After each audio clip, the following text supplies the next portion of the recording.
नमस्ते दोस्तों, मेरा नाम है सागर सिंह। स्वागत है मेरे YouTube चैनल पे। दोबारा आ गए हैं आपके लिए नया वीडियो लेके। इसमें हम बात करेंगे बाइसेप्स के बारे में। बाइसेप्स कौन कौन से बाइसेप्स, इंटरमीडिएट और बिगिनर, सारे लोगों के लिए इसमें हर एक फॉर्म में हर एक तरह के वीडियोस यहाँ पे अवेलेबल रहेंगे। तो आपको सब हेल्प यहाँ पे मिलने वाली है। तो चलते हैं अपने पहले एक्सरसाइज की तरफ, और मैं लास्ट में टिप्स भी दूंगा, तो लास्ट तक बने रहिए। और लास्ट में हर वीडियो में आपको टिप्स मिलता है, ऐसा नहीं है कि इसी वीडियो में मिल रहा है। तो टिप्स लेना बहुत ज़रूरी है। अगर आप वीडियो देख रहे हो नहीं देख रहे हो, लेकिन टिप्स जरूर लेके जाना, क्योंकि हर एक इंटरमीडिएट और बिगिनर दोनों को काम आने वाला है। और मैं हर एक चीज़ को अच्छे से बताने की कोशिश करता हूँ। जो बिगिनर है, इंटरमीडिएट तो समझ जाता है, लेकिन जो बिगिनर है उनको समझने में थोड़ा दिक्कत होता है। तो फॉर्म को अच्छे से बताने की, जितना मुझसे हो सकता है उतना अच्छे से बताने की कोशिश करता हूँ। लेकिन कहीं कहीं अगर मिस्टेक होता है तो मुझे आप दोबारा कमेंट में ये सब पूछ सकते हो। और बढ़ते हैं अपने फर्स्ट एक्सरसाइज की तरफ। हाँ, तो हम आ गए हैं अपने दूसरे एक्सरसाइज पे। इसको कहते हैं इंक्लाइन डंबल कर्ल, और आप इस पे हैमर कर्ल भी कर सकते हो। अब इस एक्सरसाइज का मैं बेनिफिट आपको बता देता हूँ कि इस एक्सरसाइज का बेनिफिट क्या है। इस एक्सरसाइज का बेनिफिट ये है कि ये आपके बॉडी के मोशन को रोक देता है बुरी तरह से। आपके हाथ को मोशन को तो नहीं रोकता है, लेकिन आपके बॉडी को मोशन को रोक देता है। इस वजह से आपका हाथ का भी मोशन बहुत कम हो जाता है। अब मैं आपको करके दिखाता हूँ कि किस तरह करना है। आपको अपने बेंच को कम से कम इंक्लाइन से थोड़ा नीचे रखना है, ठीक है। इंक्लाइन से थोड़ा नीचे रखने की वजह से आपका जो पोस्चर है वो इस तरह रहेगा। एंड फिर आपको डंबल को ले लेना है, वही अपने वेट अकॉर्डिंग। एंड पैर को आगे तरफ रखना है, और डंबल को ले लेना है ऐसे, और कर्ल करना है। जैसे आप देख सकते हो, मेरा तो एल्बो है कि मैं अपना कंट्रोल कर ले रहा हूँ, लेकिन बिगिनर्स को यही चीज करने में बहुत दिक्कत होती है।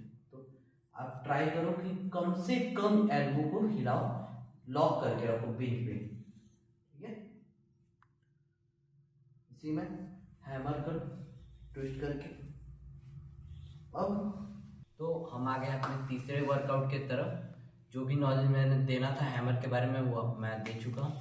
अब बात करते हैं रॉड्स के बारे में। तो रॉड क्या है? दो तरह के रॉड्स होते हैं, एक होता है कर्ली रॉड, एक होता है जो स्ट्रेट रॉड होता है। वो आप लोग को दोनों मिल जाएंगे अपने जिम में। लेकिन बहुत सारे और भी रॉड होते हैं, बोलोगे कि ऐसा ऐसा भी रॉड होता है ये वो, लेकिन मेरा कहने का मतलब ये है कि बेसिक जो रॉड्स होते हैं वो यही दोनों होते हैं। तो यही दोनों का बात मतलब ये एक होता है ये कर्ली रॉड, और एक होता है ये स्ट्रेट रॉड। तो आप मैं बता देता हूँ कर्ली और स्ट्रेट में फर्क क्या है। तो कर्ली में क्या होता है कि आपका रिस्ट जो होता है वो आपके नेचुरल पोजीशन में होता है, ठीक है, जैसे मुड़ा हुआ। और वही स्ट्रेट लेते हैं, और वही हम स्ट्रेट बार को लेते हैं, तो आपका जो रिस्ट है वो दूसरे एंगल में चला जाता है। ये आपका कंफर्टेबल वाला पोजीशन नहीं है रिस्ट का, लेकिन दोनों में बाइसेप्स उतना ही टारगेट होता है। लेकिन अगर आप कर्ली पे करते हो तो इनर बाइसेप्स ज़्यादा टारगेट होता है, और अगर आप स्ट्रेट बार पे करते हो तो आपका दोनों बाइसेप्स का जो फाइबर है वो ट्रेन होता है। तो ये एक बहुत छोटा बेसिक नॉलेज है, सबको होना चाहिए, और सबको नहीं होता है। इन दोनों के बीच में फर्क पता नहीं होता है, तो वो कुछ भी से कर लेते हैं, कोई फर्क नहीं पड़ता हमको। तो सबसे पहले मैं फॉर्म दिखा देता हूँ कि कैसे करना है। तो कर्ली पे आपको इस ग्रिप पे आपको हाथ को पकड़ना है, इनर ग्रिप पे, आउटर ग्रिप पे नहीं पकड़ना है। आउटर ग्रिप किसी भी काम में नहीं आता है। कोई अगर बोल रहा है आपको कि आउटर ग्रिप पे पकड़ो, तो नहीं, ऐसा कोई नहीं है। बहुत लोग को मैंने देखा है ये जो कर्व होता है इस पे पकड़ते हैं। कर्व पे नहीं पकड़ना है, कर्व के अंदर को पकड़ना है, ठीक है। और फिर कर्व करना है। आपको हाथ को कैसे रखना है? आगे तरफ रखना है, ये नहीं कि बॉडी में फंस रहा है, आगे तरफ, ठीक है।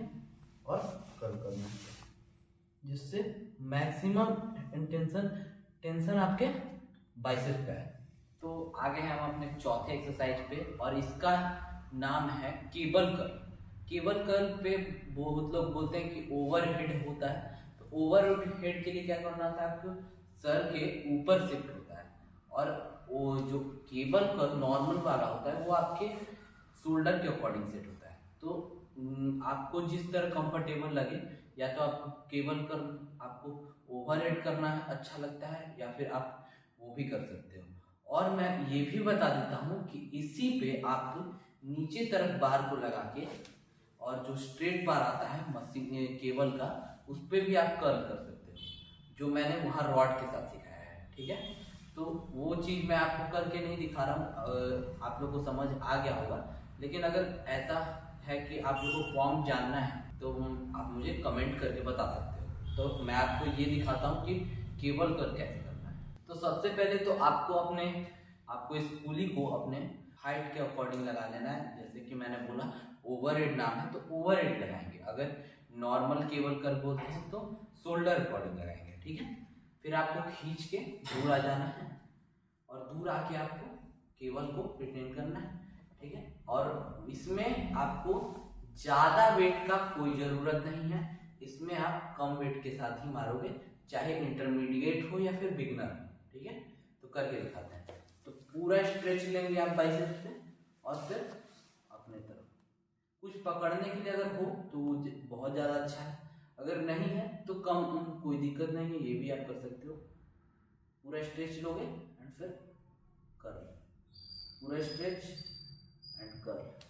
जैसे कि आप लोगों को दिख रहा होगा कि स्ट्रेच हो रहा है पूरा बाइसेप मेरा, एंड फिर कर्ल हो रहा है, तो कॉन्ट्रैक्ट हो रहा है। ठीक है, तो ये है आपका केबल कर्ल।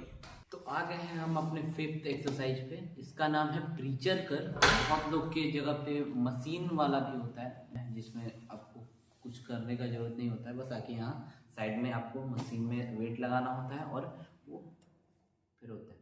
ठीक है, और मैं बताने वाला हूँ आपको कंपाउंड पे कि आपको केवल उस पर प्रीचर कर्ल का कोई फॉर्म बताने का कोई खास ज़रूरत है नहीं कि प्रीचर कर्ल कैसे होता है, क्योंकि उसमें तो सब रेंज ऑफ मोशन आपका डिपेंड करता है, मशीन ही सब तय करता है। लेकिन इसमें आपको कंट्रोल रेप्स लगाने होंगे। ठीक है, तो मैं आपको बताता हूँ कि किस तरह से आपको लगाने हैं। सबसे पहले तो आपको अपने ट्राइसेप्स को यहाँ पे रखना है।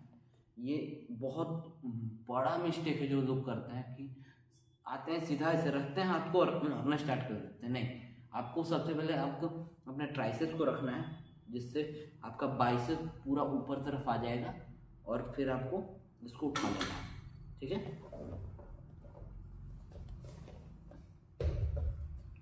फुल ऑफ रेंज मोशन के बाद से मारना है। देखिए, धीरे धीरे जान देंगे,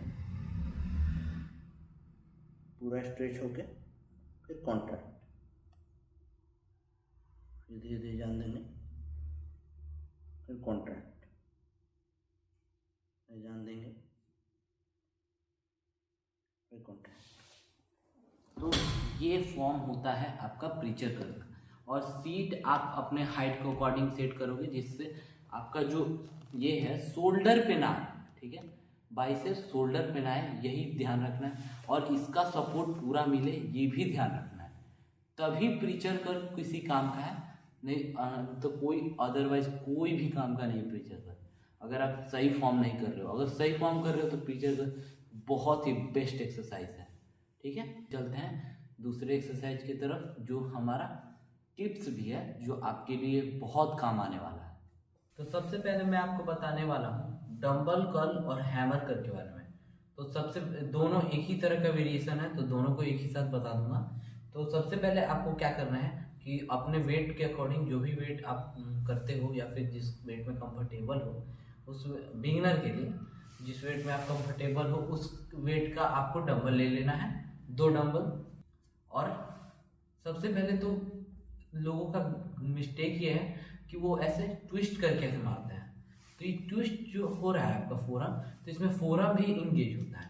तो इससे अच्छा है कि आप डंबल का जो वेट है आगे तरफ रखो और उसको कर्ल करो। और कर्ल में क्या करना है आपको कि जब आप कर्ल कर रहे हो तो अपने बॉडी का सेंटर ऑफ मास जो है दोनों साइड शिफ्ट करना है, जिस तरफ से आप कर्ल कर रहे हो उस साइड। ठीक है, जैसे कि मैं इस तरफ कर रहा हूँ तो इस साइड हल्का सा शिफ्ट कर रहा हूँ, और फिर इस साइड से तो इस साइड पे ऐसे ही आपको करना है। ऐसे ही हैमर में हाथ को इस तरह का रखना है और ये अब आप पीछे जाते हो तो जो बाइसेप्स का एंगेजमेंट है वो कम हो जाता है, ट्राइसेप्स का ज़्यादा हो जाता है। तो कोशिश करना कि आगे तरफ ही डंबल को रखें, जिससे बाइसेप्स का एंगेजमेंट बढ़ा रहेगा। आगे बढ़ते हैं।